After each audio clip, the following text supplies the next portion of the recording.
Hello, ladies and gentlemen, and the rest of you lovely people. This is DM Mark playing the role of an editor today. Just getting out here in front to let you know that we had some technical difficulties during the episode. We only lost a couple of seconds, but we run it back anyway. So it's going to be a little jumpy, but we ask that you stick with us and as we learn and get better at what we're doing. And we appreciate you if you're here, and we look forward to bringing you more stories. Hope you're having a wonderful day. Bye.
Of Spelljammer Echoes of the Astral Sea, specifically our sort of prelude into the proper Light of Xerixis campaign.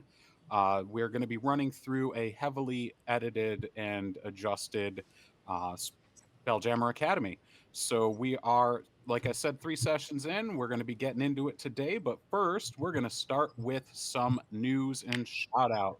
Pass it over to Matt. Hey, thanks again, everyone, for tuning back in. I'm super excited for this episode. Last one is so great.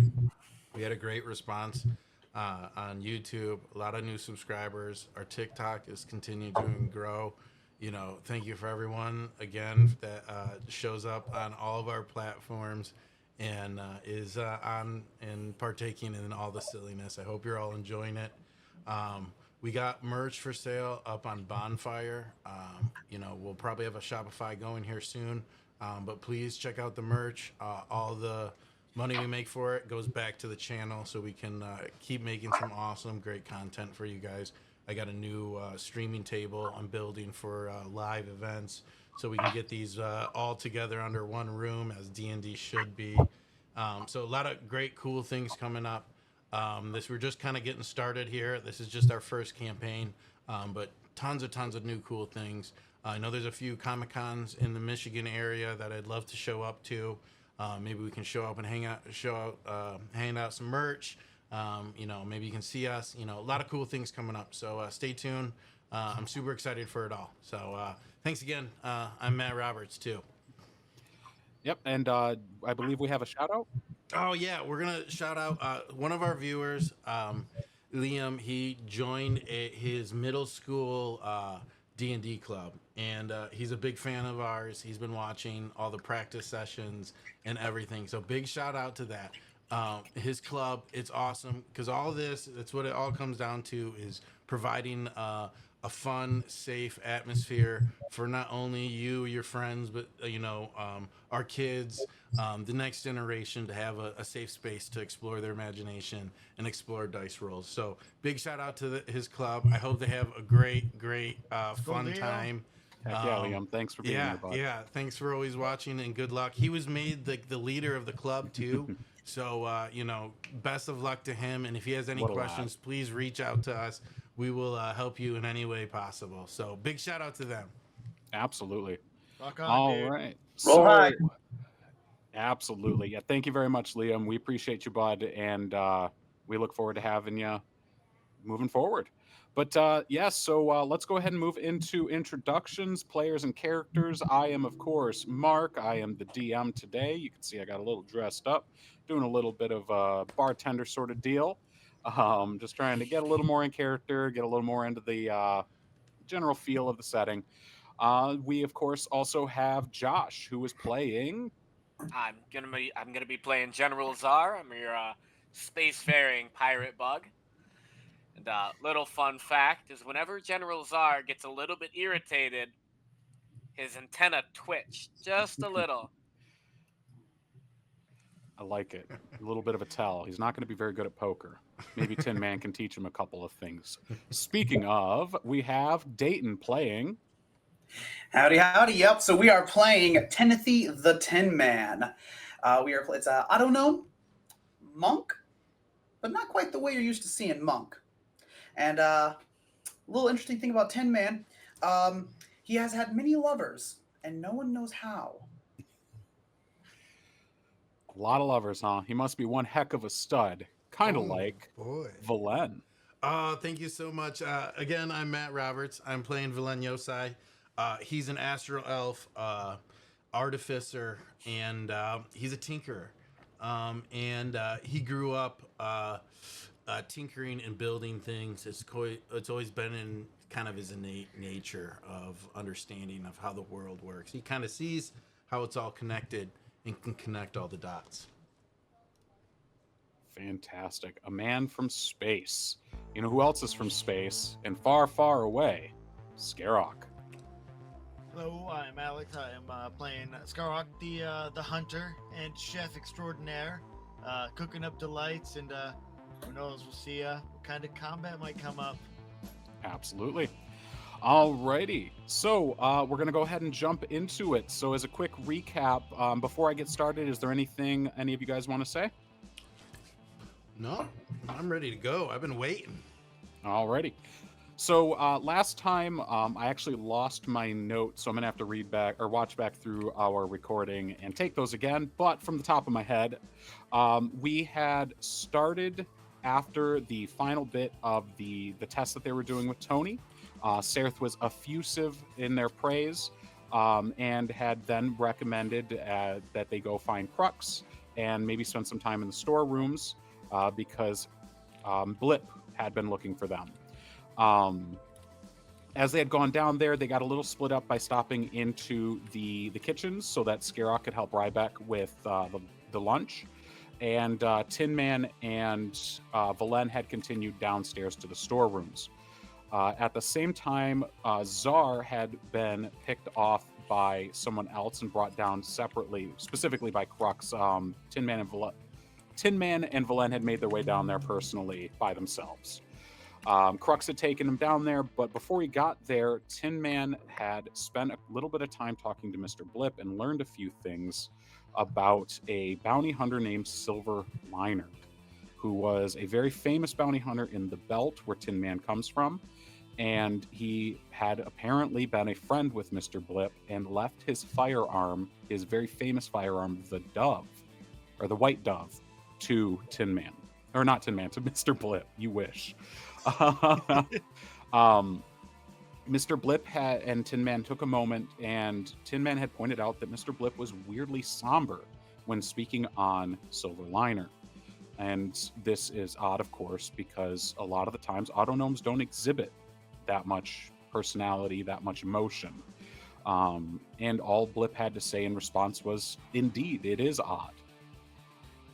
At the same time, Skarok and Szar had spent some time, Skarok and Valen, I'm sorry, had spent some time out in the storefront. Valen had found these new glasses that were used for miners, people who do mining in the Great Belt, and they decided to make a new fashion statement. And personally, I like it, and so does Crux. Crux thinks it's quite fetching. Blip had other words. He said the previous Eon called and wants the glasses back. But, I mean, but he's just an auto gnome, so what does he know about fashion? You can never have them. So after trying to get Valen to eat some of his cooking, the kabak that Skarok had made, he finally managed to get Valen to break down and try some. This was after Valen had continued to try to avoid doing so, going so far as to ask us whether or not there was a salad bar here. And considering the cook of the school, seems unlikely. Ryback seems to really like salt and lard for everything, every meal. Yeah, Szar gets it, and even Tinman appreciated it. Once they got to got a moment to sit down and eat, Tinman, this was the previous session, Tinman had consumed some and made an oil out of it to help lubricate his gears. But anyway, so they had headed up, Blip had charged them with a mission to take a crate up to Mert. It was a crate of spices that was being sent to him from the delegates who were visiting the academy. Delegates who Mert seems to want to impress, or so Crux believes. Crux is not a fan of them being here, but they're here nonetheless, and Crux seems to just need to muscle it out and deal with it. As they had stopped for food, they had spoken with Mikan and Fred, who was the very jovial and friendly plasmoid, who had clapped for them and got himself a little tied up in the test against Tony. And then Mikan, who had seemed to have had a solid response and appreciated that there were words said by Tinman and Valen or Skarok and Valen to try and cheer them up a little bit during their test, after their test. But we're going to go ahead and pick up. The party was heading north to Mertz in the officers' quarters. They had managed to make their way up with this crate, which every time they managed to get close, few of you had spent some time in what seemed to be very vivid hallucinations. Whatever this spice in this box is, it was really setting you off. Skarok had spent a moment on an old hunt where he was coated in blood and carrying the body of the creature he was hunting. Valen went back to a moment in the Gale Force Grand Prix during his first win, the first of two, where he had pushed so close to the Gale Force that the fur from his space hamster, Stardust, acted as needles and punctured his arms. And Szar had taken a moment and had spent some time in an old battle he was in that was establishing the pecking order for the Crate and Barrel, a tavern that Szar has spent a lot of time and effort into building up.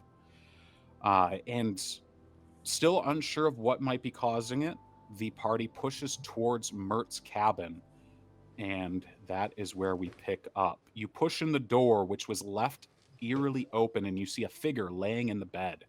Skarok, you are currently the one carrying the crate. Or no, Szar and Valen are. No, Szar and Tinman are. Because Skarok wanted to see if Szar would respond to whatever this seasoning was. Real quick, Mark, I don't think we got the battle map working. I don't see it on my end, at least. It's up for me. Interesting. You might have to zoom in where it's the upper left corner. Does that work? It did not. I'm just going to hit a refresh real quick. Yeah, hit a refresh. So as you can see, you step into this room. The door behind you looked to have been a door on a captain's quarters with a notable bullet hole in the door right about head level. The door was left open, and as you enter, you could see a lush red, like a crushed velvet red carpet that leads into the room, and the floor has got tiles of just sort of a general grayish blue color. There's a couple of throw rugs around, but the most notable things you notice is off to the left. You could see a couple of mannequins with different outfits and a sort of a dresser that's sitting next to them. And to the right, you can actually see a very nice plush chair sitting next to an aquarium that's got a few octopi sitting in the bottom, just sort of scuttling around with some coconuts and stuff like that. Other items that they can use to crack things open and just generally be engaged. But straight ahead, you can see set just between two windows is a very nice looking bed and a figure underneath the sheets with a or a footlocker at the bottom. And this is up a set of a few small cobblestone stairs that seems to set the centerpiece of the room. Um, you can see outside it's getting to be early evening. The sun is starting to come down. It's like the sky is a gentle purple and orange on the horizon. As you step in, the crate is feeling very heavy. What do you do? Mark, you Yes. said that there is somebody in the room right now, or a body.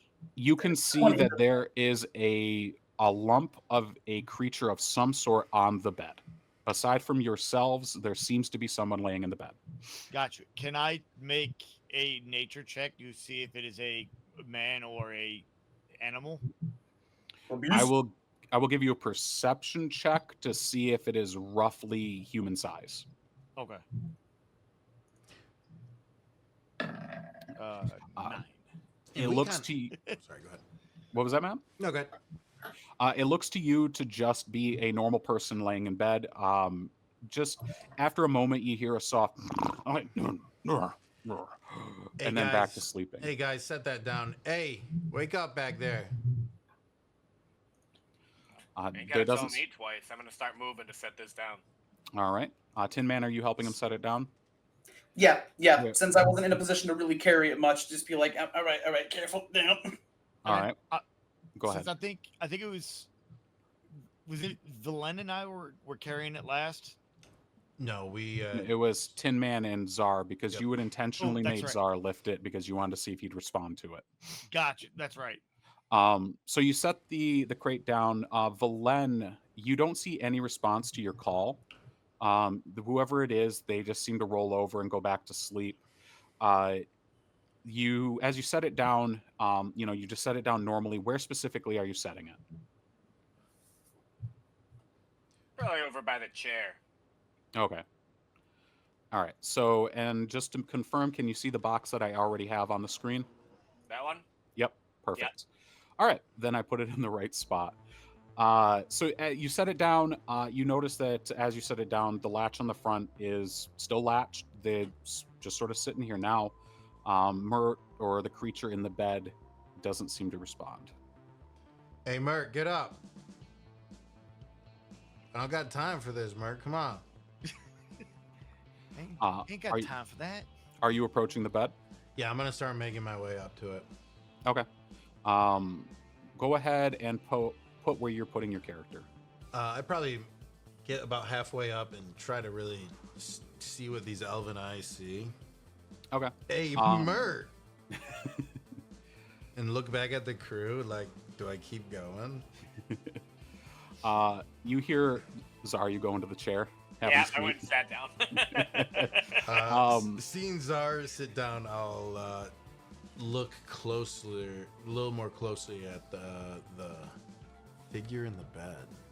Okay. I'll have you make one more perception, or make a perception check for me. Tinman, what's your passive perception? I believe you got really high because you have the eagle eyes. And My passive perception is only 14. That only affects active, I think. Right. I rolled a 17 on my perception check. Perfect. So Szar has a high passive. that's right. So you see that ahead of you in the bed, it looks to be a human creature. You see him sort of turn over, but you also notice next to them, next to the bed, right about here, is a pile of clothes that look to have been discarded. Sometime probably in the last day or so. He was probably wearing them recently. There's a pair of trousers, a very nice red jacket that's just sort of crumpled on the ground. And just on this table over here, you see one of those, it's like not quite a cowboy hat, but it's got like the tall top, like a pilgrim hat. Okay, yeah. Someone like Abraham Lincoln would wear? Yeah, except for it's more tapered and with the curls at the sides, like a cowboy hat. Like a Commodore's hat or something like that. Yep. But yeah, so you see all that, and he just seems to be snoozing. He doesn't seem to be waking up to your prodding and your hollering. Tinman, with your 14, you feel you see light rattling in the latch on the crate. the crate that we just sat down. Correct.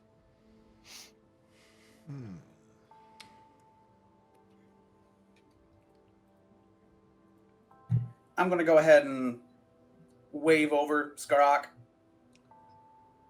Is he supposed to be doing that? It's just the slightest rattle, and you only picked it up because it was metal on metal, making a slight ding, ding, ding, ding, ding, ding, ding, ding. Familiar with it. All right. Against his better judgment and just almost like intuitively, Skarok's gonna go down and like sniff like next to the latch, like try and pick out is there something living inside it. I feel like that's a bad idea. I feel like we've done this before. We know exactly what happened last time. You're about to go on a trip, my friend. I would like you to make a nature check and then a constitution save for me, please. Please. All right. Okay. That 17 is a on nature. 17. I should let you say Nature. it. I'm sorry. No, that's not good. You said a con save, right? Correct. Ooh. Okay.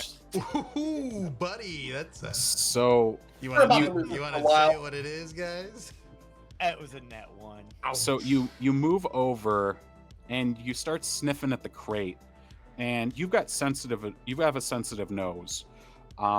The moment you discern what you think might be in it, your Tinman and Szar, you actually see Skarok fall to the ground. You just hear the as he falls to the ground in a heap.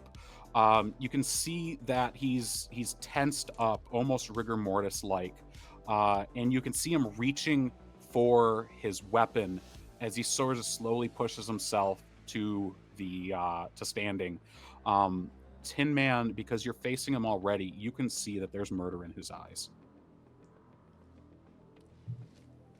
Now, buddy, slow down. You just tripped on yourself. It's all right. You just hear the low guttural growl. I'm gonna look back. Do I notice this? Yes. You You go ahead, sorry. What's going on back there, guys? Hey, you need to wake up. And I'm gonna start making my way up to the bed. Okay. And like, just assume it's just some like nonsense going on back there. I need you to make one quick Constitution save. Actually, Dexterity save for me, please. Yep. Oh my god. Whew. All right. Ooh. Uh, Oh as no. as you I just rolled crest a 4. That's As- solid, Matt.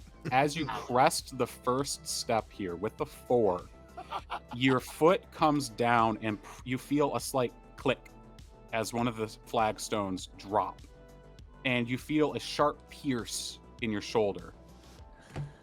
And you look over and you see a dart that's about this big sticking out of your shoulder with a little red feather at the end of it, and your entire left side starts to go numb. I'd like you to make a Constitution saving throw for me, please. Oh no. Oh no. Please tell me Szar watched that whole thing. You're between. You've got compound eyes, so okay. So you can still move your hand. It's still numb. You're gonna get disadvantage on any attacking rolls. What the heck was that? Wake up! So Um, at the Szar, you did see all of this happen. Having heard Skarok fall, you had turned around to look, and with your eyes, your compound eyes being what they are, you can see both things happen at the same time. You see Valen get struck by something in his arm. So Tinman, you see as the crate starts to rattle and shake and almost lift off the ground as it vibrates and moves. Whatever's inside is desperately trying to get out. And I've still got Skarok here Bearing barreling down on me. Correct. Well, I don't know what's in that crate. And I'm not particularly married to this mission one way or another, but I've seen what that man can do. So I'm going to back away slowly. Got my hands up, making careful to watch my steps and make sure that I am not turning my back to him. Okay. Yeah, a technique that you picked up dealing with creatures out in the belt. I would like you to make a persuasion check as you use your body language to sort of try and tell him you're not a threat. or you're not worth fighting at the moment. Can and will. And if you'd like, you can make an insight check, Skarok, to see if you're falling for it. That came up a 9 on my part. Okay. And I'm going to give you disadvantage, Skarok, because you're charmed of a sort. Yeah, you said insight, correct? Correct. Oh, that's a nat 1. From what you can see, as Tinman brings his hands up, to you it looks like he's reaching for a weapon. Oh, wait, hang on a second. Would you consider this a charmed condition? Yes.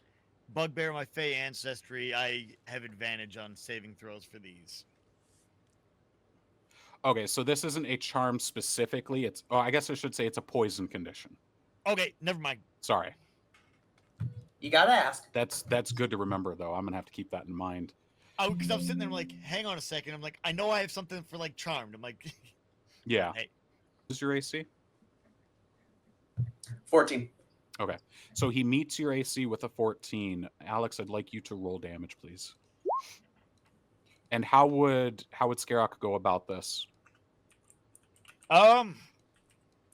Yeah, so he probably does not see Tinman as Tinman. He sees it as kind of a smaller, kind of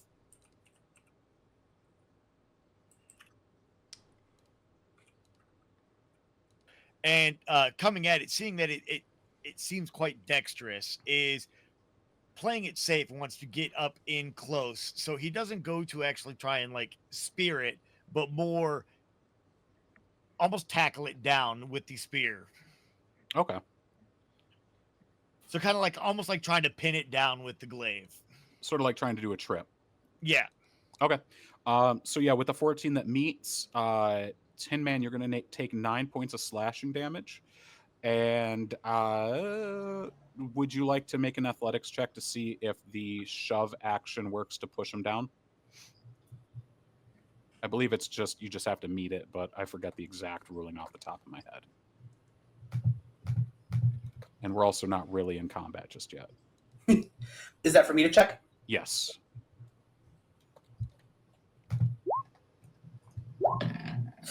That's a nat. All right. So you, if you want to narrate this a little bit, Skarok. Here we go. You go to push him down, to pin him down. Yeah, no, Skarok kind of goes in, sniffs the box, and, you know, the madness just overcomes him. And he looks over and, kind of remembering the previous vision, looks over, and the creature that he was carrying bloody on his shoulder, there's another in front of him. And he goes to pin this one down, and before the creature can even react, he's on top of him and just shoves him, like, pinned chest straight down. And yeah, his jaws are in your face.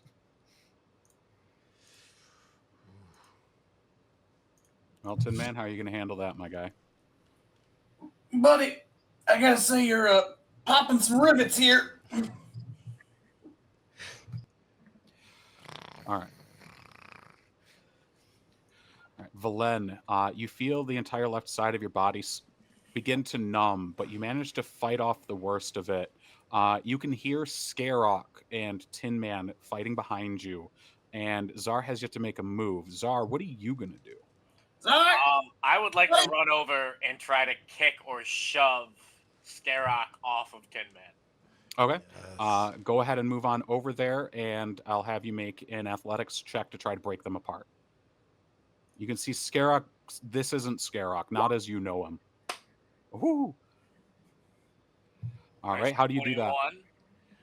I think I'll go with a nice kick right to the side of his shoulder to push him sideways over. Okay. Skarok, Szar runs up to you and puts his two-toed foot on your leg and just sort of kicks you over, and you fall off of Tinman. Tinman, you are freed, and Szar, you are now prone. Well, you're both prone. Not Szar. Sorry, Skarok is prone. Tinman and Skarok are currently both prone. So do I, at the end of my turn, do I get a save to try and break the poison or whatever's going on? We're not quite in turns yet, so Okay. we will be getting there. Don't worry. Cool. Valen, what are you going to do now that you're seeing Szar get involved? Yeah, my whole arm goes numb. I'm kind of thinking it's the food, but whatever. It might be that. My first intention, my first Stomach feeling thoughts a little were bubbly. the food's really kicking in. I look back at the fight, and I'm going to turn around and head that direction. Hey, knock it off, seriously. And then kind of look back and just under my breath be like, he's beast, man. And then move forward towards the bed. I'm about to say, Zara's just gonna yell in retaliation. Just hurry and wake the guy up already. I'm trying, dude. These guys sleeps like a log. Throw something at him. All right. Hey, dude, wake up. And then I'm gonna jump up on the bed. All right. You go ahead and jump up on the bed, and you look down, and you see like up to about his chest. There's from the chest up, the covers go up to about his chest, and you can see there's like it's a heavier set man with like a messed up curly mustache, some long curly cherry blonde hair, and you could sort of like see from the blanket up, he's got like a sort of a copse of chest hair that pops out. You see him sort of like groggily look up and be like,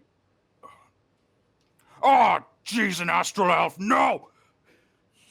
And you see as he reaches over, you hear metal as he pulls around a sword and swings at you. What? You requested me. Does a 16 hit? No. Okay. Wait, I don't have my armor on. Let me double check. Yes. Oh, shoot. He hits What you you get for for taking off your armor? yeah.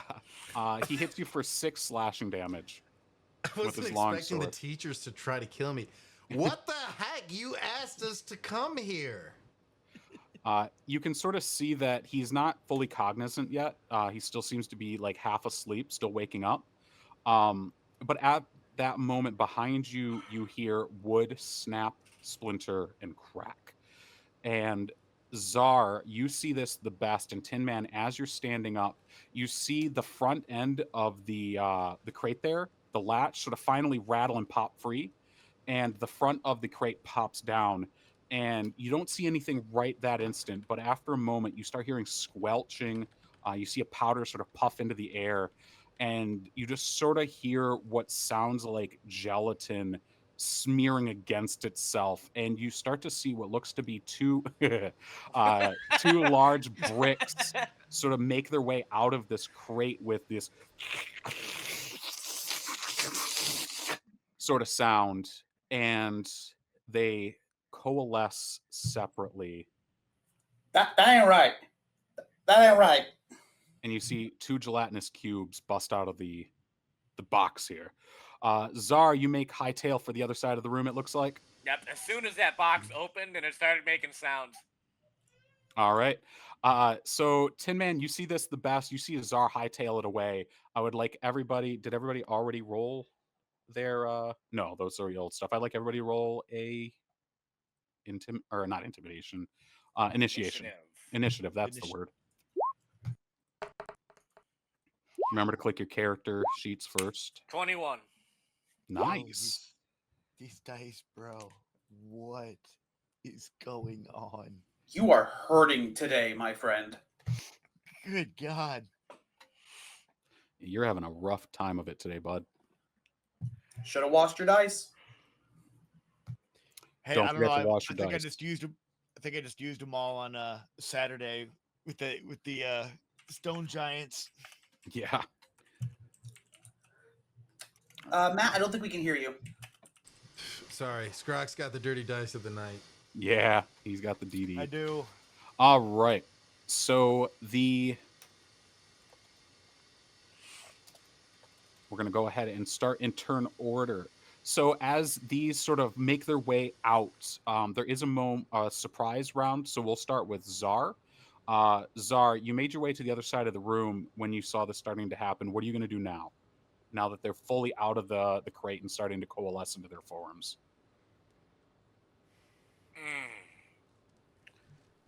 Cry a little bit? Don't like gelatinous cubes, I'll tell you that. I kind of agree with him. May or may not have encountered a few of those in my piracy days, and they're never easy. They're never nice, that's for sure. No. I'm just gonna hurl this lone hand axe I have at him. Okay. Let it fly. Send it. Yep. With a Full send. 17. All right. So 17 definitely hits. You see it sort of hit and lodge directly into the side of the gelatinous cube. Go ahead and roll damage. Oof, 4. Oof. Okay. Which one were you aiming for? Probably the closest one to me. Okay. It's also the closest one to my allies. Being as close as you are... Sorry, is there anything else you're doing, Szar? No, not at this moment. Okay. I don't think so. All right. Are you going to make any moves? Any movement? Ooh. I will actually cast Shield of Faith on myself. Okay. Give myself a nice +2 to AC. Very nice. And I'll move here. Good. All right. And I'll yell to Valen, hey, we kind of have a problem over here. And you're gonna just see me turn back and I'm bleeding. I'm gonna be like, yeah, no kidding. And then like look, see if he's gonna attack me again. You see that he seems very disheveled, seems to be quite taken aback.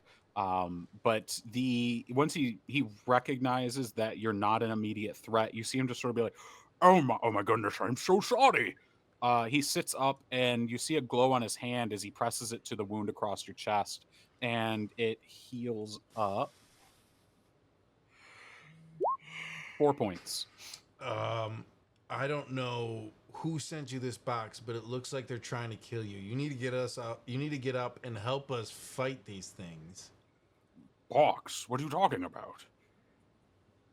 What? The box we had to deliver to you. I don't know anything about a box. Get up! Get up! Get up! Who And I'm are gonna you? Go ahead. I'm gonna step off the bed at least, so I'm not like at least standing on his bed. I'm sorry. Yes, of course. And you see him start to get up. You see he moves to the side of his bed to sit on the edge. And the first thing he does is he reaches for his hat and pops it on. You can see he's in his skivvies. He's in his underwear. A pair of like cotton boxers. And he starts quickly trying to throw his clothes on. Then, is there anything else you're doing on your turn? No, that's it. Okay. The Tin Man.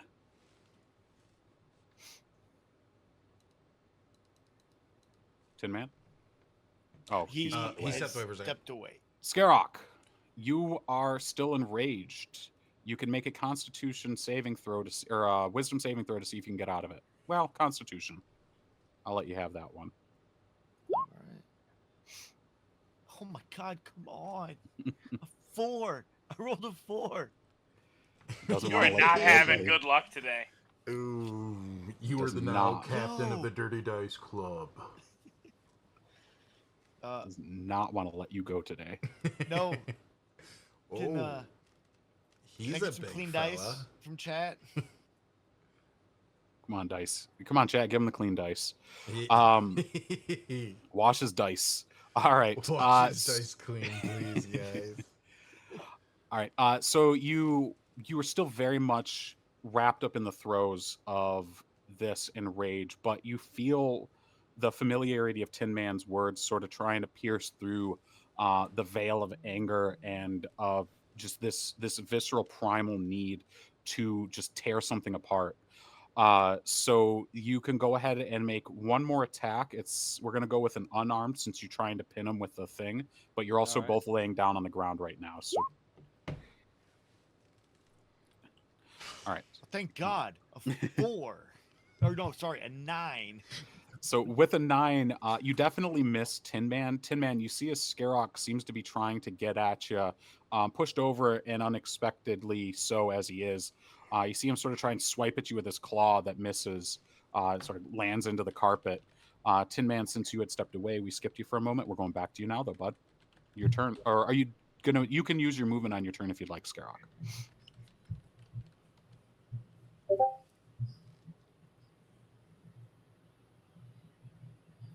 Are you gonna Skarok, do anything? you can use well- your movement. You saw the rest of your turn. Yeah, I guess it would really depend on what Tin Man does. Because if I didn't break out of the rage, if Tin Man's moving, Skarok's probably following after Tin Man. Okay, then we'll sort of have both characters move at the same time. Tin Man, what's your turn, or what are you gonna do? Well, first of all, I'm gonna go ahead and right myself. Yes, you're gonna use half your movement to stand up. Okay, so that's 15 feet there. I'm gonna go ahead and right myself first and foremost. He's a danger. I'm seeing the cubes, and I'm not liking that. But I've dealt with cubes before. Now, I know they come in different kinds of shapes and colors, and I get the feeling the weird mind stuff probably has something to do with that. But I'm more scared of him. So, I'm actually going to round the cube here, Okay. kind of keeping it between him and me, because there's one thing these cubes are good for. It's being giant room obstructions. Yes. Skarok, since you still are enraged, you will get an attack of opportunity on Tin Man. Well, I was gonna say is like Oh, right. technically that I'll just say that my miss there was that attack of opportunity. Yes, fair enough. So yeah, that miss was the attack of opportunity. So carry on Okay. your move, Tin Man. Kind of sidling along this. Now, slow down there, Skarok. All right, now easy now. We don't need to be doing this. Valen, what the heck is going on? Do you want to explain what you got shipped to your room here? Hey, knock it off, furball.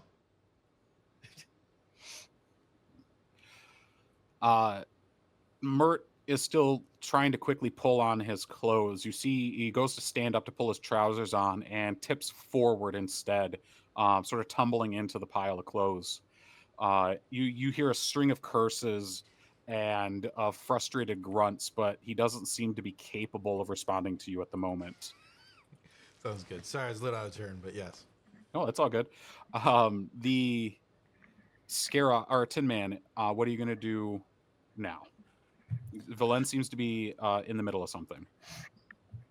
Yeah, so like I said, I'm just trying to place space between me and him, kind of holding my action. If I need to act, I will, but we're trying not to do that. Okay. Then we're going to go ahead and what is the rest of your turn, Skarok? You may move towards an enemy.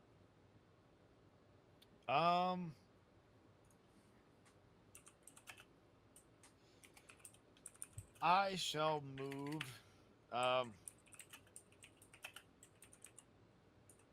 No, actually, no. Because now that I'm seeing multiple enemies, I'm going to kind of hold my ground to see, okay, because Skarok was focused on the Tin Man. And now looking around, seeing that there's multiple threats, he's going to take a minute to just kind of surveying to figure out which is the biggest threat. Go ahead and make an insight check for me. Oh my God, another nat 1. Refresh, my guy. Refresh the page, my guy.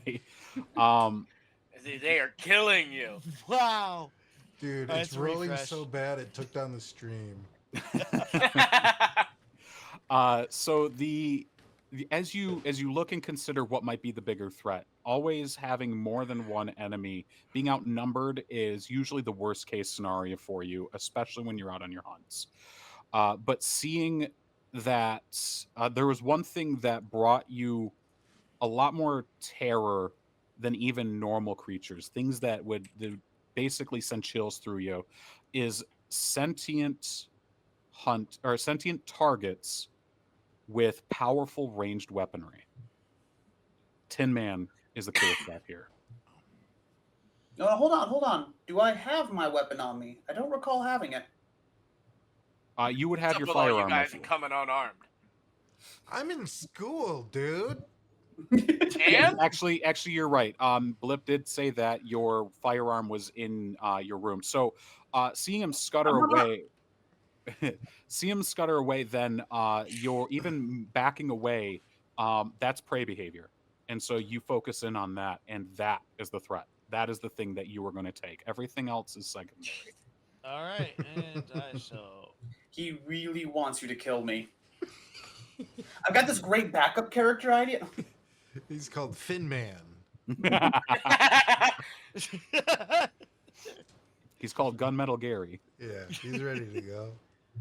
All right, yeah. Then I'll just use the rest of my movement to move towards Tinman, and again, just try and break the charm. So the because the attack of opportunity is a reaction, you still have your attack, so you will need to attack Tinman, please. All right. Ouch. I'm gonna Luckily, just those go ahead and rolls continue stink. with the unarmed and just basically try another nat 1. Holy crap! I have My never guy. been happier for this string Yo. of nat ones. Honestly, Alex, you're killing it, dude. This is the best time when you're attacking your friend to hit the Like, most quick- unholy natural 1 streak ever. You're being the best party member you can right now.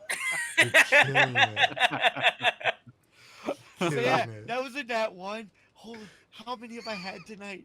Dear That's God. 4, I think. The man is trending the curve down. It's Oh my funny because anyway, yeah. So the you go to run up to him, and the gelatinous cube just sort of gets in your way, is just sort of being a nuisance. And so when you try to focus in on Tinman, you can't. It gets in your way, it becomes a nuisance, it sort of trips you up, and you go to take your swing, and instead of doing that, your hand gets caught in the gelatinous cube. It is now starting to engulf you. Oh, Ah. yeah, that's 4 tonight, by the way. Yeah. So the gelatinous cube is going to move its speed. This one, and the one on the left here, is going to move its speed this way and begin complete engulfing you, Skarok. You will need to make a dexterity saving throw to avoid it. Okay. Can I do one better? Hang on. a Convince second. me. Seduce me. Are you going to seduce the gelatinous cube? Yes. Oh no. I heard they're shapely. Oh yeah. No. So there's like been there, I done still have my that. bonus action, right? You used it on your attack of opportunity. That was my reaction. Oh yes, sorry, yes. So my bonus action, now that this cube is engulfing me, I am going to enlarge myself and turn into a gigantic tree. Ooh, okay. Would you mind popping the stat block for that? Huh? You can do what? So his stat block, so I literally just become large. My movement becomes 5, but I gain 10 plus 10 to my range. Or no, sorry, plus 5 to my reach. So my Your tree? yeah, I'm a tree. I'm going through my head trying to think what subclass this is. Primeval Guardian.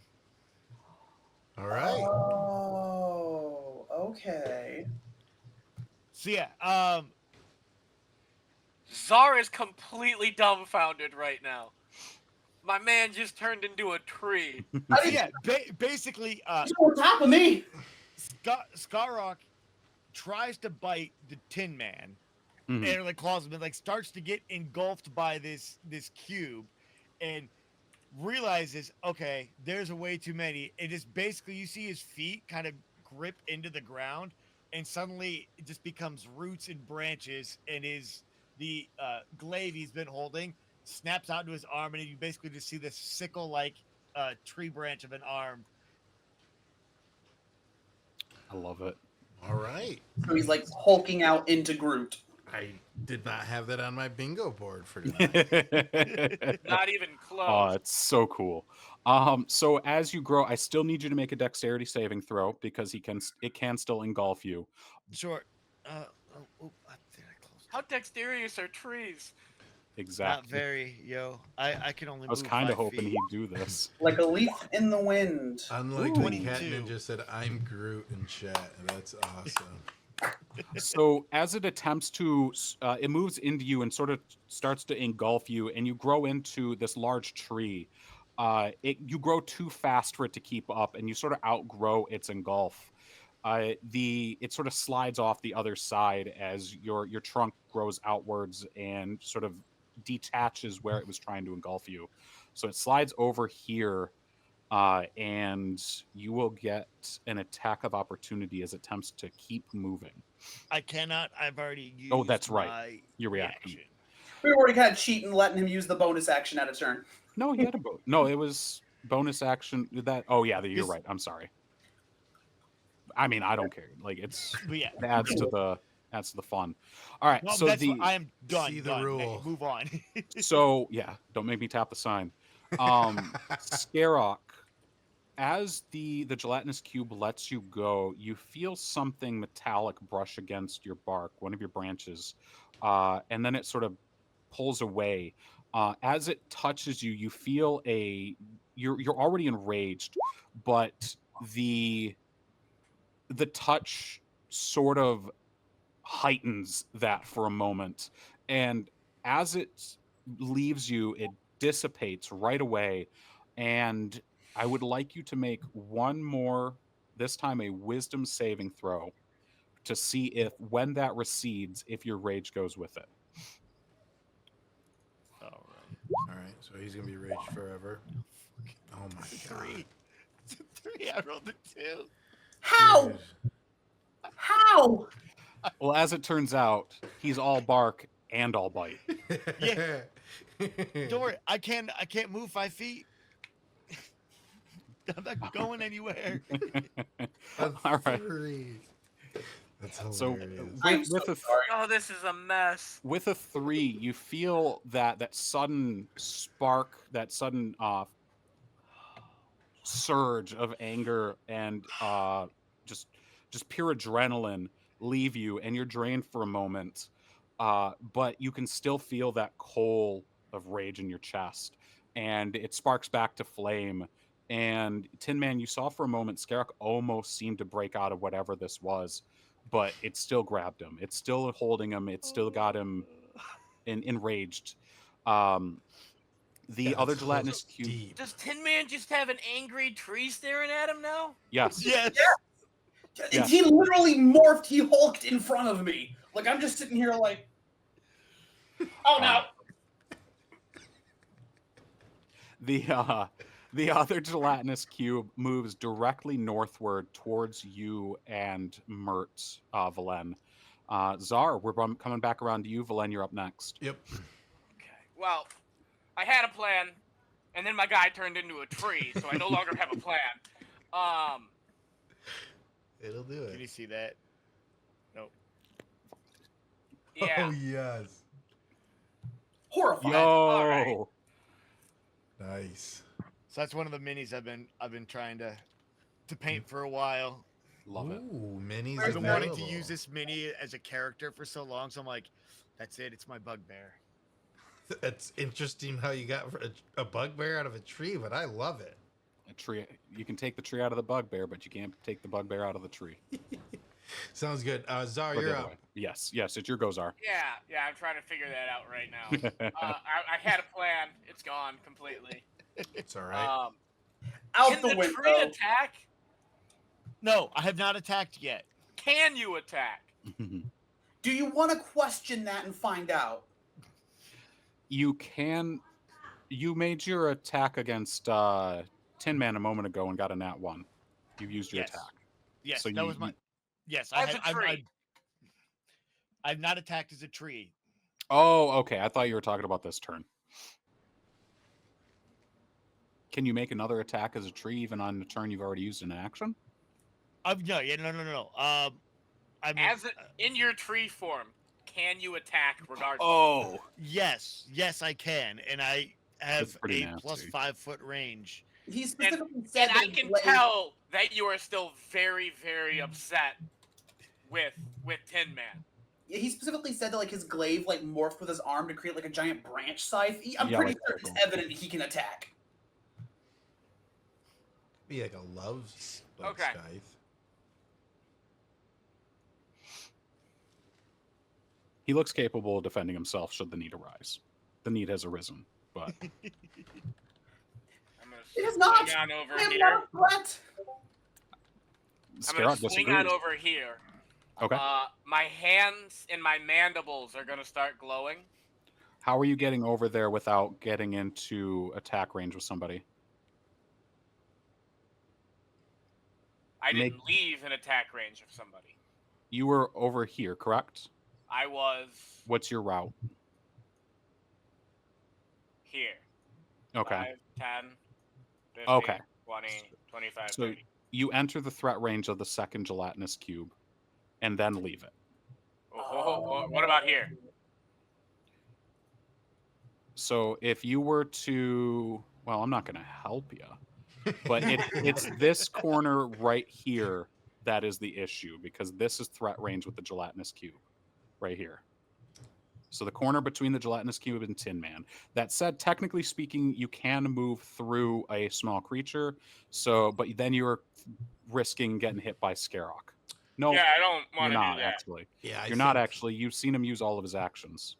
Continuity. He moved is it. true. You're there, buddy. Take the lashings. Yeah, so you can move there without running across anything. I just wanted to make sure of your route. Okay.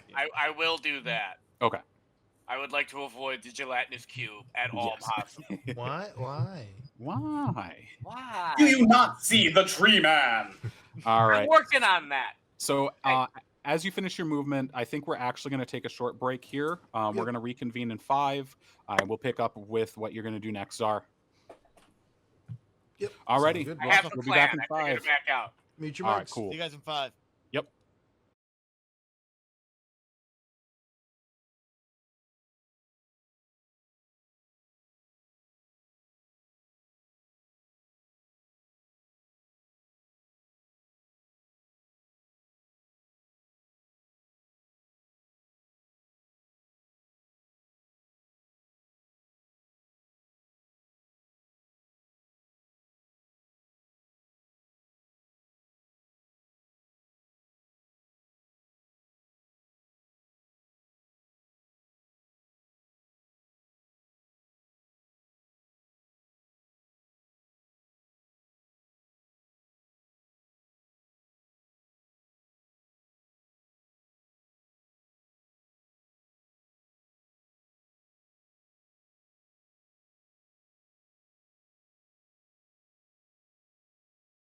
Cool. Welcome back, everyone.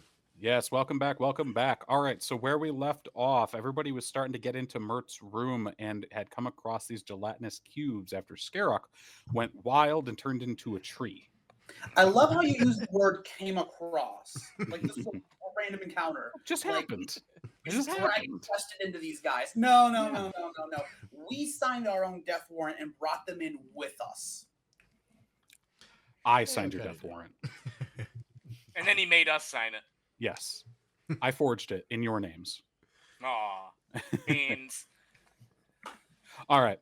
So Szar had moving through Tinman in order to avoid being hit by the gelatinous cubes, and we left off with his next action. So Szar, what are we gonna do? So you're gonna see my mandibles start glowing. And I'm gonna yell in a commanding tone. Skarok, cease the infantile squabbling, and I'm casting the command spell. Ooh. Okay. And you hear this directly into your head, Skarok. All right, yeah. He's got to make a wisdom save of 13. And what is your specific command word? Cease. Cease. All right, wisdom save. Please Come roll on, low guys. for once. Okay, finally. Your dice Alex, what was it, buddy? are Sorry, actively Skarok. trying to kill us. Fill us in, Skarok. That was a 20. I think they're Thank contorting you. together. A dirty 20. I'll never tell. When he doesn't need it. Gosh darn it. So yeah, Skarok clocks Szar in his head that hears cease,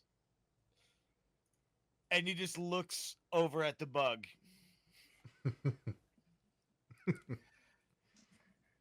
You're not unfamiliar with psionics from where you are. People speak or messages, words, feelings being sort of piped directly into your mind. You know enough that usually when this tactic is used, it is in order to subdue you. So you are going to do the exact opposite. Your knee-jerk response is to get angrier, to get more ferocious. I'm going to give you an extra attack. And I will let you choose who you're swinging at because you have the reach for it, buddy. Thank you so much for pulling aggro, Szar. Thank you. Are we gonna TBK ourselves here? I'm at a 21. He's finally rolling Szar. good, guys. Oh my gosh. All right. Roll your damage, my guy. All right. Who do you swing at? You. What's your AC? You have the Shield of Faith up? It's only at 20. Delightful. We're not done yet.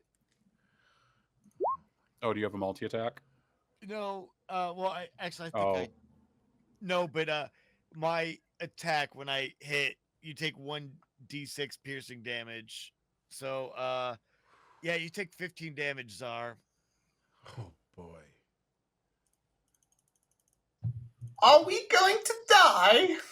I'm never going out with you. Out of character, like I'm not Valen looking has good, assessed guys. the situation, but I'm never going out on an adventure. I knew I couldn't trust you. So when we start Xerxes, everybody's doing new characters because these four gave up. All right. So 15 damage. This is the main character. Szar, you're taking 15 damage. Szar looks like he just got the wind knocked out of him. Skarok's our villain. I'm calling it now. He's the actual secret villain. Right now we're just playing his villain arc. Oh no. All right. So you get hit God. really hard, Szar. The wind's knocked out of you. Are you doing anything else on your turn? You going to Crying? make- Okay. You as a free crying is a free action. Perfect. that's all I have. Let's see, what is that? Is lay on hands an action? It doesn't say. Oh yeah, it does as an action. Yeah, I can't do that. All right. Do I see this at all? You are currently yelling at Mert to get his clothes on and get things going. So you're a little not enamored. You're a little engulfed in what you're doing. All right. You holler for Skarok, but you're between two things at the moment. Okay. Wait a minute. I have an item. Okay. And now is probably a pretty good time to use it as any. Yeah. Metal of the Horizon back. When I would be hit by an attack, I can use my reaction to increase my AC by 5 until the start of my next turn. Very nice. All right. I don't know why you're crying. That's it. It's a one-time use, and I have to burn it now because my boy turned into a tree and got mad. And other phrases that I wasn't expecting to hear today. My boy turned into a tree. Tree and got real Star-Lord moments here. All right.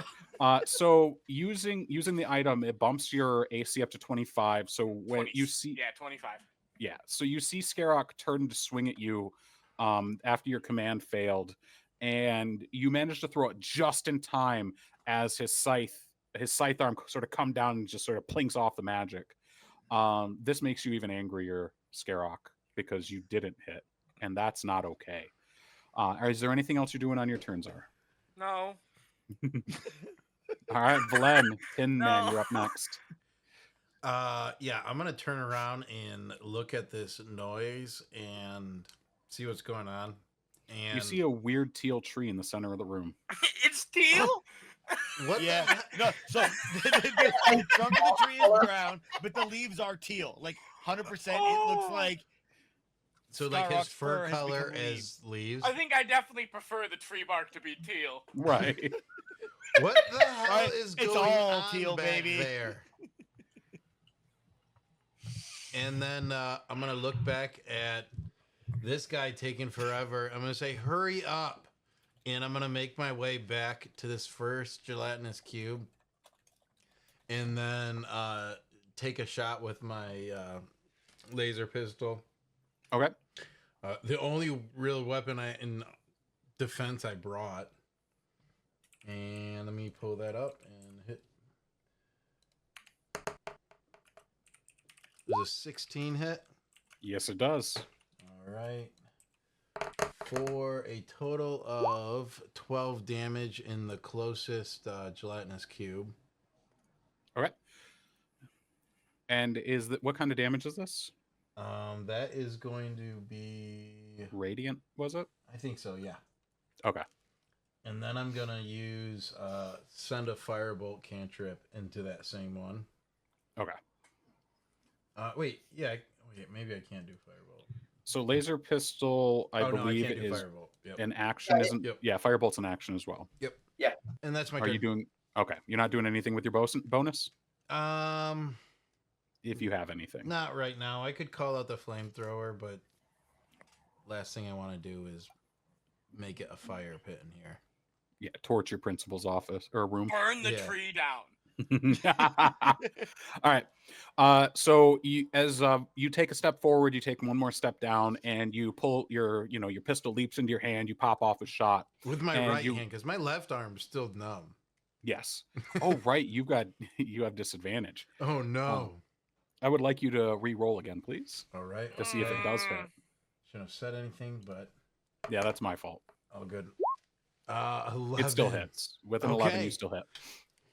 All right. So yeah, your pistol leaps into your hand. You pop off your shot. It goes true. It seems to shear through him pretty good. It didn't really like that. You can see its surface tension sort of waver for a moment before it surges forward again. Tinman, what are you going to do, my guy? Bring the thunder. All right. So I see the Valen is taking shots behind me. I don't know what he's shooting at. I'm assuming it's the tree. Probably wrong. I don't know, because that's what I'm focused on. That is my entire vision here. I'm seeing Skarok off to the, or not Skarok, Szar off to the side doing his thing, and I'm like, all right.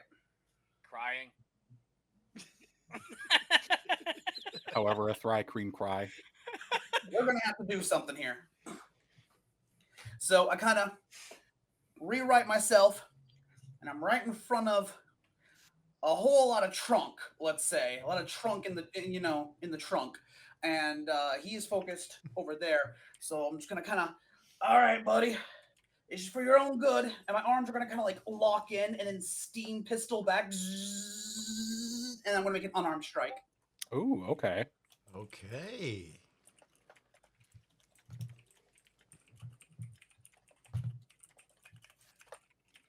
All right. You're going to make your attack, and you're specifically attacking the tree, correct? Correct. Okay.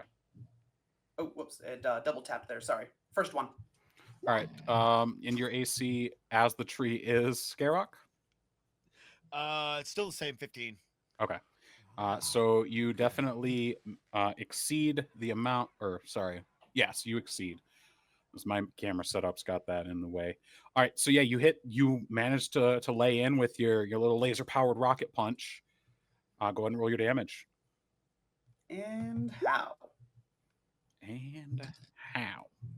7. So, Okay. nice. 17 and a 7 damage. Nice. All right. Take that, buddy. All right. So my temporary hit points go down to 0. And then I will go down to take 4 more. All right. Cool. And since you've been damaged, I'd like you to make one more wisdom saving throw for me, please, to see if you finally snap out. Oh, please, God. Come on. Please, please, Just be please. a good roll. Please, dice gods. That was a wisdom saving throw, right? Correct. 14. You managed to finally break free. Oh, The patina of fury finally recedes from you.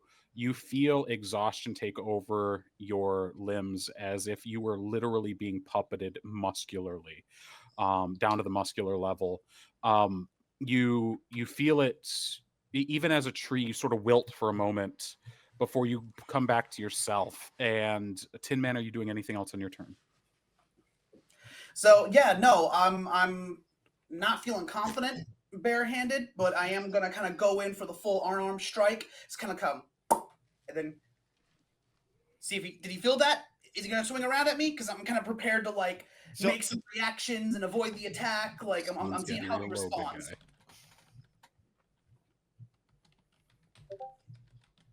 How does he respond, Skarok? Yeah, Skark, like the boughs of the tree shake, and Skark goes, Tinman, thank you. I hope I didn't hurt you. Honestly, I'm more worried about Szar over there. You all right, buddy? You good? Just kind of start petting the bark. Yeah. So as he does this, I have a traumatized by spear trees. that is usually on my back. But Mark, you know this from my other character, the spear with the returning weapon on it. I am going to tell Tinman to grab the gelatinous orb on my back. Oh, yes. You now He's got to reach up real high. yeah.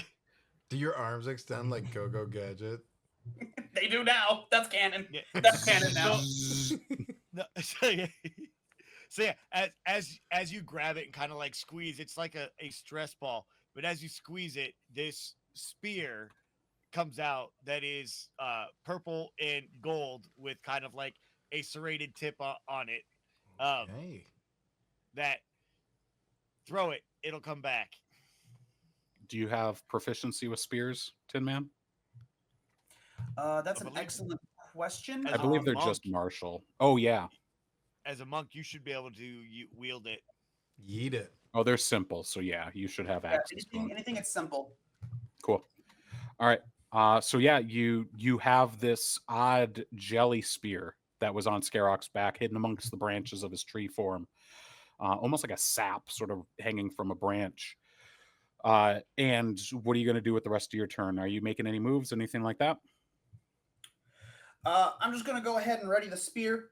Turn around, got my back to the bark, which I'm still a little anxious about, but hearing his voice is reassuring, and I like to believe the best in people. So I'm gonna go ahead and just kind of brace up behind him. And now I'm actually taking in these cubes, not just using them for cover. All right. Anyone want to explain to me how all of that fit into all of there? Kind of pointing over at the box there. This don't look good. This sounds like a trap to me. Let's clear the cubes and we'll figure it out.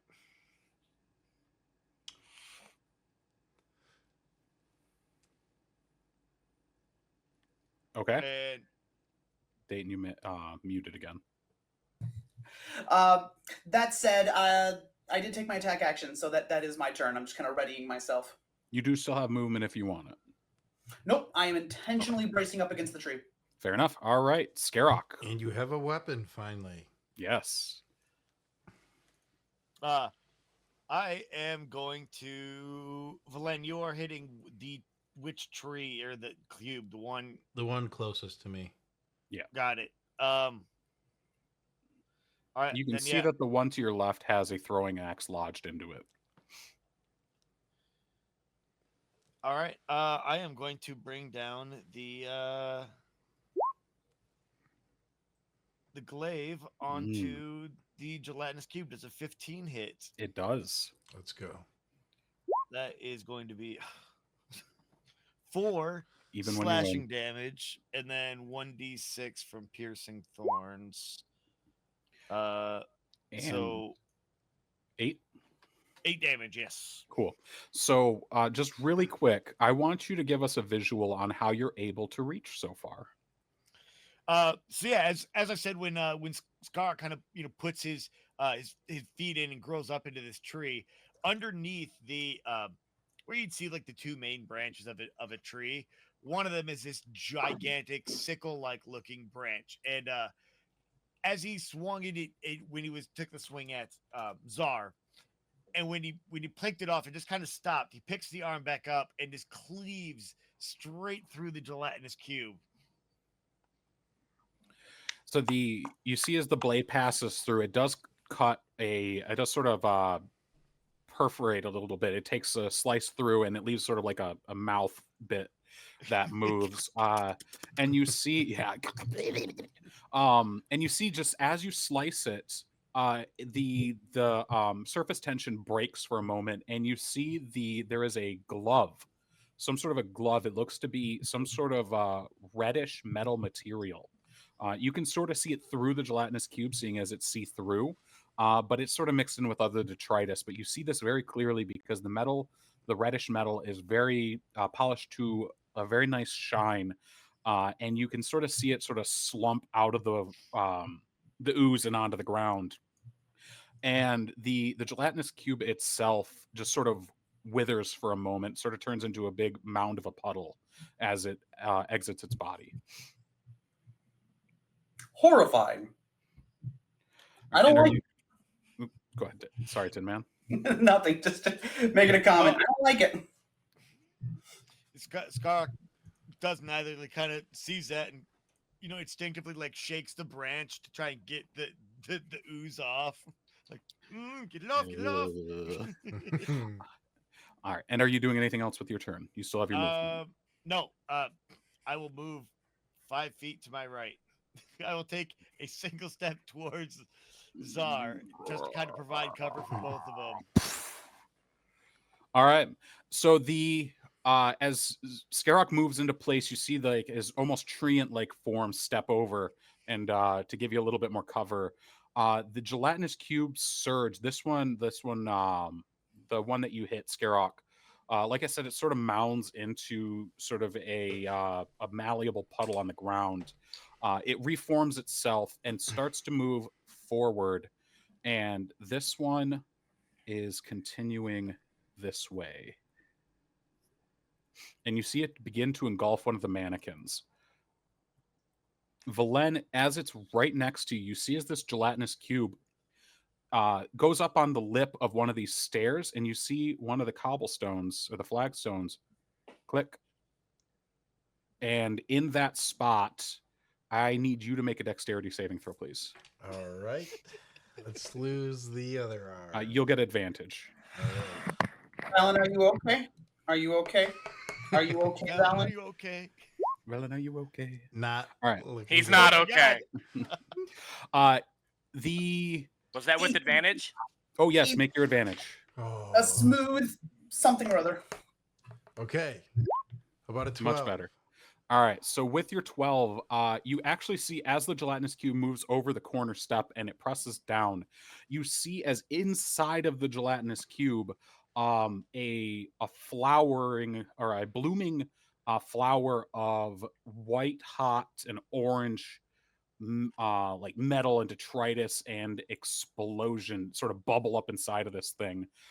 It expands far enough to hit you, and since you made your throw, you will be moved 5 feet back or 10 feet backwards and take no damage. And then it's... Am I knocked prone? No. Okay. I was about to say, did he just fall down the stairs? No. And then it will return to its original size as it sort of absorbs the explosion that went off inside of it. You see Mert look up and be like, oh, bloody heck, I probably shouldn't put so many explosions near my bed. Be happy you weren't hit by that one. This at this moment, as you sort of dodge away, Valen, and Mert makes this comment, the floor underneath all of you drops.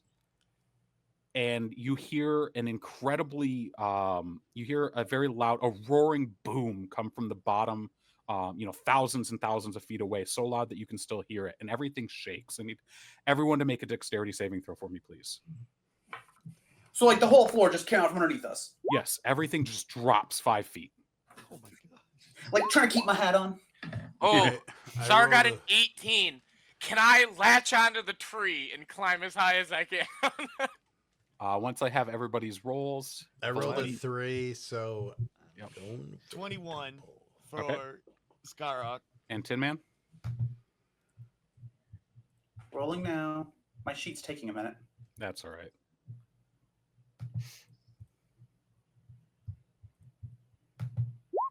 There we go. 23. Very nice.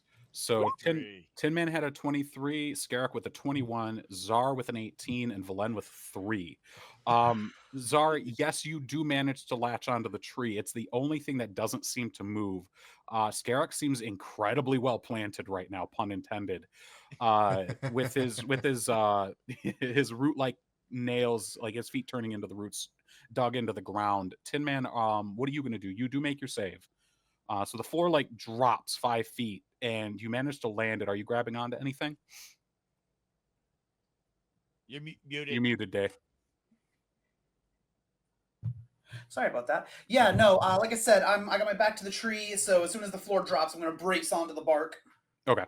Valen, you see as everybody jumps onto the tree as this happens, you sort of recognize them dealing with something before you've really processed what happened at first anyway. The floor drops out from underneath you, and you come down and you hit the top step. Your foot twists, Falls and down you the stairs. yes, you fall prone here. You will take... Oh, that's not what I wanted to do. 3 points of bludgeoning damage for falling over and hitting the ground that hard. You see Mert is mostly dressed at this point, but has also fallen over. Outside, however, is a little different, and you feel as the entire building around you starts to shift. The flooring starts to tilt, and if you look out the windows, you can see that the ocean is coming up to be seen through the windows, as you feel the gravity start to push you further and further towards the windows. So everybody is going to move 15 feet. Valen, you're going to hit the stairs and just sort of tumble back up the stairs. You fell up the stairs. I imagine there's kind of this slight silence after the explosion, after everybody braces. Everything starts to list. I just look over in the general direction of Mur. I don't know where he is. I heard him saying something about explosions near his bed. How much TNT did you use? You can see that he's actually halfway out the window. You can see his pants are pulled mostly up. He's got healthy plumber's crack, but you see that he's actually actively in the middle of falling out the window. Valen, you see this the best, but you're on the floor next to his footlocker. You see a pair of dueling pistols on the ground with his clothes stuck in his what are they called? Holsters. He's got sort of like a chest holster or a side holster that he's got that has 2 pistols on the side, and it's sitting amongst his clothes. Then, Szar, your turn. You're coming up. After laughing at Valen falling down and then back up the stairs, I'm gonna hop off the tree, dust myself off, and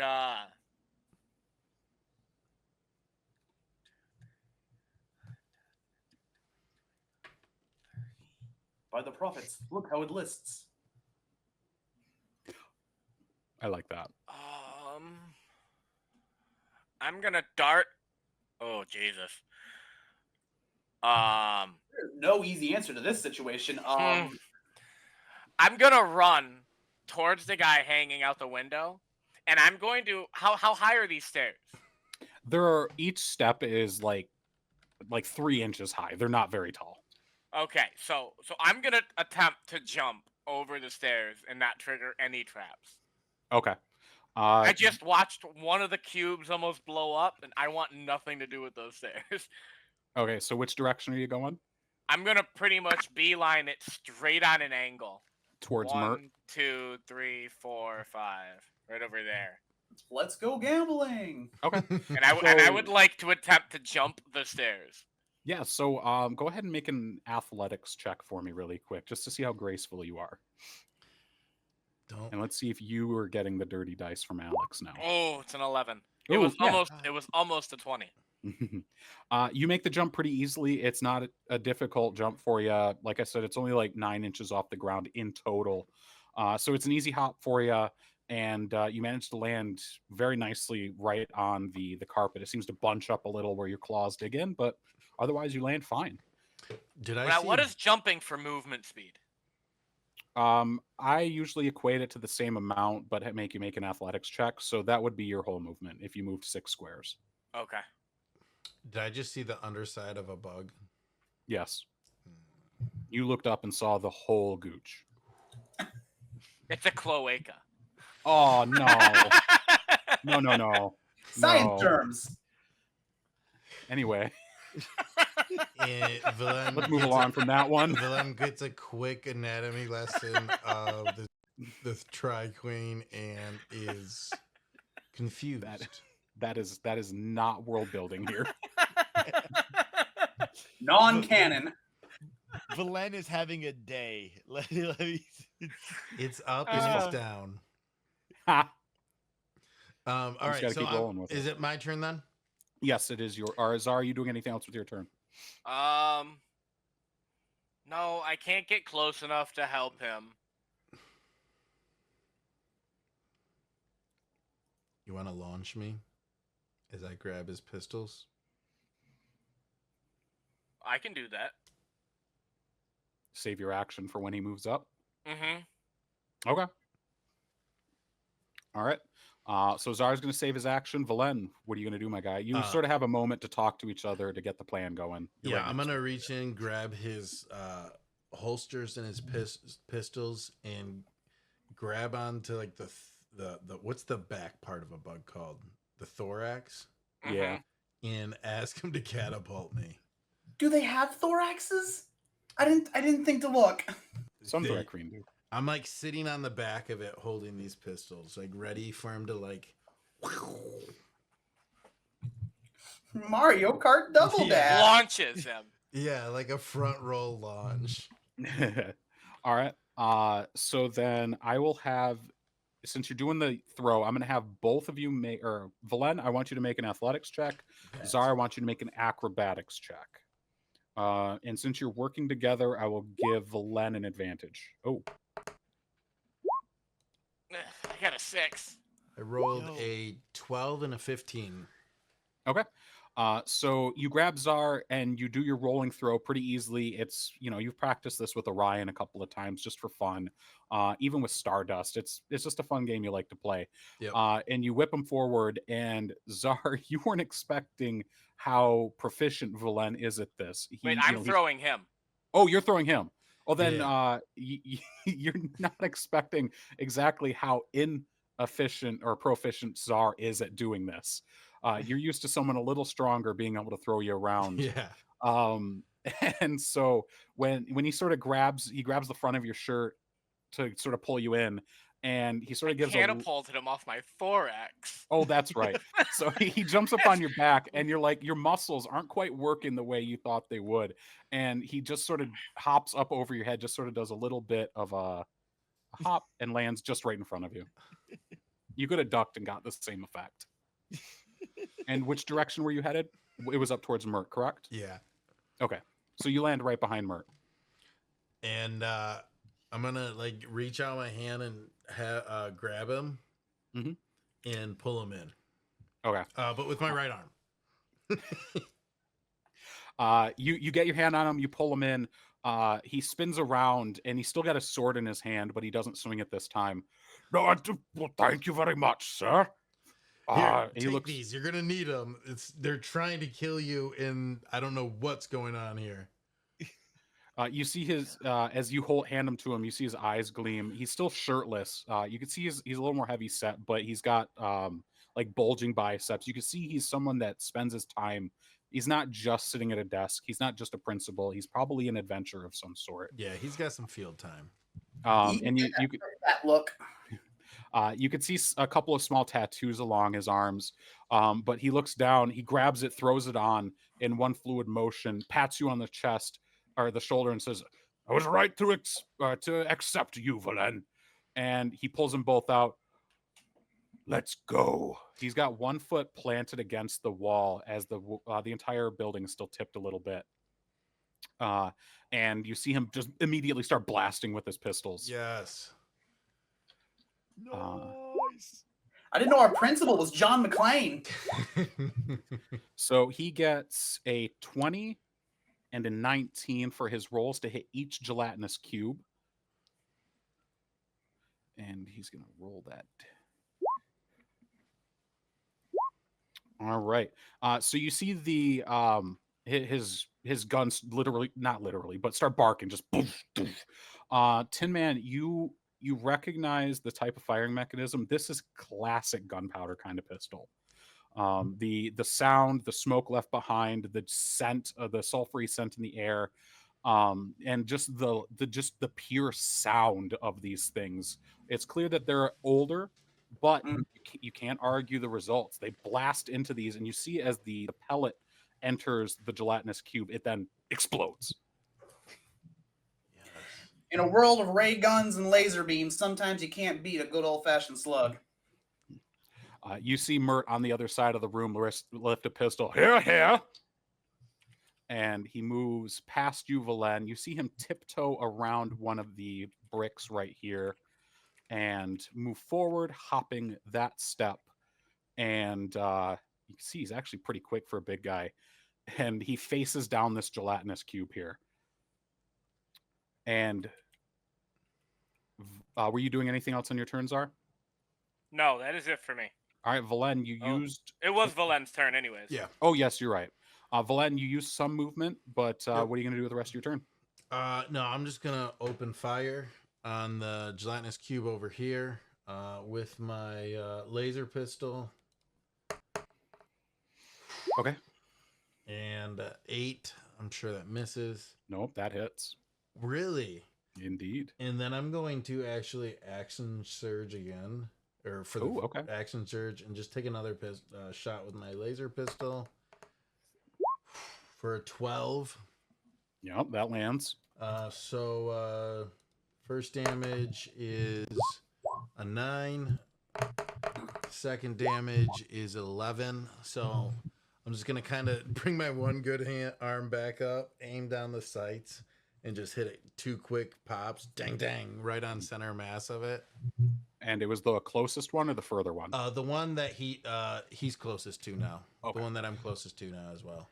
All right, so 20 damage. Yep.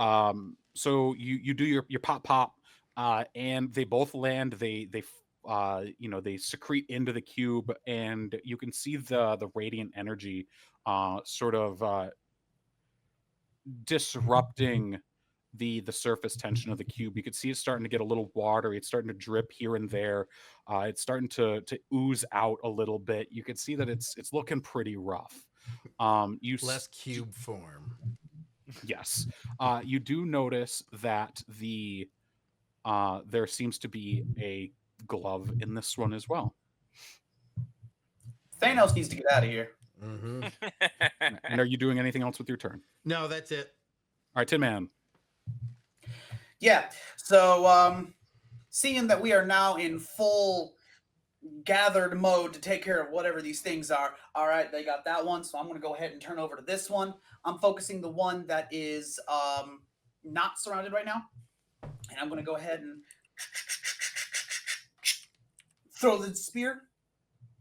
All righty. So go ahead and make a normal or a normal melee attack or thrown attack. Sorry. Can and will.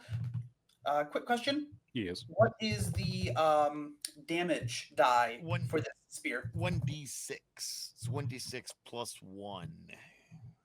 All right. Then I'm just going to go ahead and roll a flat 20 here. That's an 8. I have proficiency, so that's 14. Does that hit? It does. And you said that's a 1d6 plus 1? Oh, yes. Come on, Tiny 10. Oh, technically, it's you have plus 1 on the attack roll as well. Oh, It'd be nice. a That's right. 15. It would hit either way. Yeah. All right. So go ahead and roll a d6 plus 1 plus my dex, so that's plus 4, so that's 10 damage. Alrighty. And it returns? Oh, Yes. sorry. So you see as you whip the spear, your arm wrenches back, ticks back, and then you throw it. It pierces the ooze, and then as it's sort of into trying to consume it, it disappears from it and then lands right back in your hand. Can I put a little stank on how that comes back? Of course. All right, so as he throws it, so remember you squeezed it, it's like this gelatinous stress ball. So you throw it, and the slime kind of comes off and leaves a trail between you and the ooze. As it goes through, that slime kind of turns into kind of like a goldish dust. And as it comes, like you see the spear dissolve, and it just all the dust comes right back, and you have that same like oozy spear hold in your hand. Kind of imagine it's like throwing one of those sticky hands. Kind of, but it's like, but it goes from gel to like stardust and then back. I'm into it. I'm into it. All All right. And Tinman, with your attack, are you making any movements, or do you have any bonus actions you can use? Not at this time. I'm just going to go ahead and post up here. Okay. You would. All right. And Skarok, you're up. Szar, you're coming up shortly. Yeah, I'm just gonna bring the tree branch around onto the tree here. Yes, it is within 20 feet, so I don't need to move. Huh? 20 to hit Mhm. for 5 plus a d6. So 9 total damage, and I gain 2 temporary hit points back at the beginning of my turn for being in my tree form. All right. And Any movement? nope. And I think as a bonus action,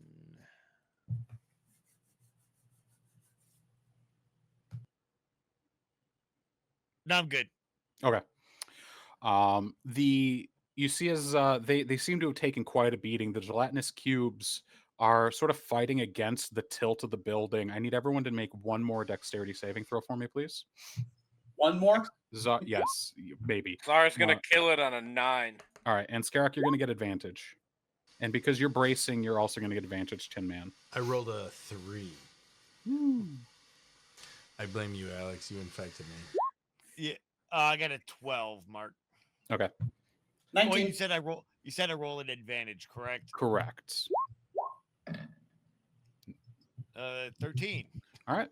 So you managed to keep your feet, Skarok, and Tinman, you're holding on to Skarok. So that helps both of you manage to keep your feet. Valen, you aren't expecting, but the entire place sort of shifts again, sort of rattling everybody. Mert falls down the steps right next to where you were. He is prone, and you fall forward 10 feet. You are half out of the window. You know, Oh no. I only have Excellent. one arm, so I can't keep my balance well. That's why. It happens. This gelatinous cube is going to come over here and start to try and engulf Mert. And this one is going to move this way towards you, Szar. It's bearing down on you. I don't like that, but that's fine. And Szar, it is your turn. All right. Well, since that cube's there, I'm gonna go ahead and take a nice jabby jab at it with my rapier.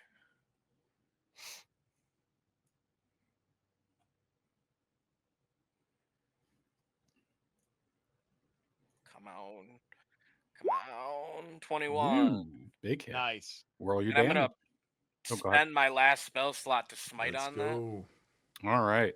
Well, then, if that's the case, go ahead and roll your damage and your smites damage.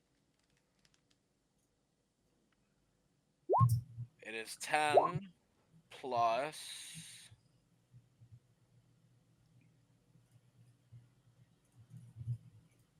My boy out here giving him the Nova damage. 3. I got 3 for smite damage All right. on 2d8s. Oh. Brutal. All right. So you step up to it. You have your rapier out, ready to go. As you swing at it, you see that its surface tension and its just general ability to keep itself together is already just absolutely minimal. So you poke it, your smite goes off. I want you to talk me through how this goes because it is about to be deceased. That explosion it had earlier, it's going to be like that, except it doesn't recover and Okay. retain its shape. It just pops. All right. Damage of As we see the rapier go into it, the smite glow and expand, and it pops like a water balloon. Love it. All right. So Nice. yeah, you stab it in, the energy starts to grow, it starts to expand and expand and expand, and then eventually it gets to the point where it can't hold itself anymore, and it does just pop across the entire room, spreading and throwing goo and gelatinous cube everywhere. Some of it lands in the fish tank, it coats the mannequins over here, even The bed. What's that? The bed. Yeah, the bed is just done. Valen is even a little coated. And if you look over at Szar, he's got a Tinman shaped clean spot on him, but the rest is coated in ooze. It is dead. You finished it off. It ceases to be. You look over and you see that Mert is attempting to not be consumed. He's laying on the ground and sort of up to his waist, and he's trying to push it away, but his hands are falling into it. He's like, "Help me!" And you also see Valen's half out a window. Valen, were you doing anything else, Szar? Yeah, can I run back to the window and as a bonus action try to pull Valen back in? Yes, you may. Okay. I will have you make an athletics check to see if you grab him because the momentum from the ooze might have pushed him a little too far. Oh no. That's a 6. Chalk that one up to being super slippery from that ooze. Yeah, you're coated in ooze, and you go to reach for him, and your ooze-covered hands slip off the ooze-covered clothes of him. Valen, you feel yourself teeter forward a little bit further. You're only barely holding on with your thighs on the windowsill, and one of them is numb. He just totally groped your ass with his slimy hand. Don't stop. He did call me Bug Brain. No one's Alright, gonna Valen. know. What are you gonna do, my guy? I am going to look back at Szar and say, "Carry on," as I fall through the window. And that's as I fall through, I'm going to then use my starlight step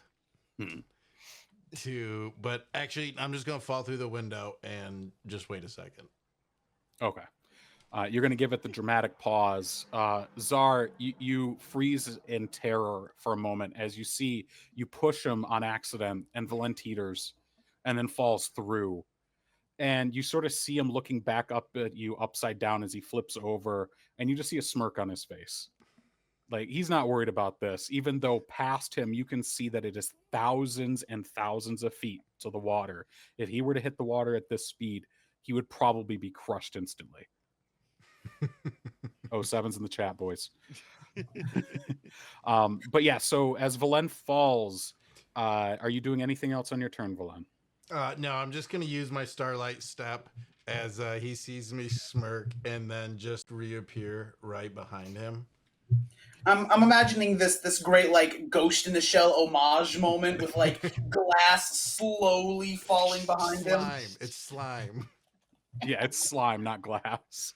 And give him like a, and then just Yeah, reappear Yes! right behind him. Yeah, so you're looking him in the face. You see him smirk, and then just out of nowhere, he poofs into stardust, and you hear the light step of the elves land on the carpet behind you, and you can just see him smirking at you from behind. And then I'm gonna say, "Hey, watch this, bug brain!" And I'm gonna pull up the laser pistol one more time, and just like fire right into the gelatinous cube. All right, and I want you to make an attack, and you're gonna get inspiration for your fall. Yes.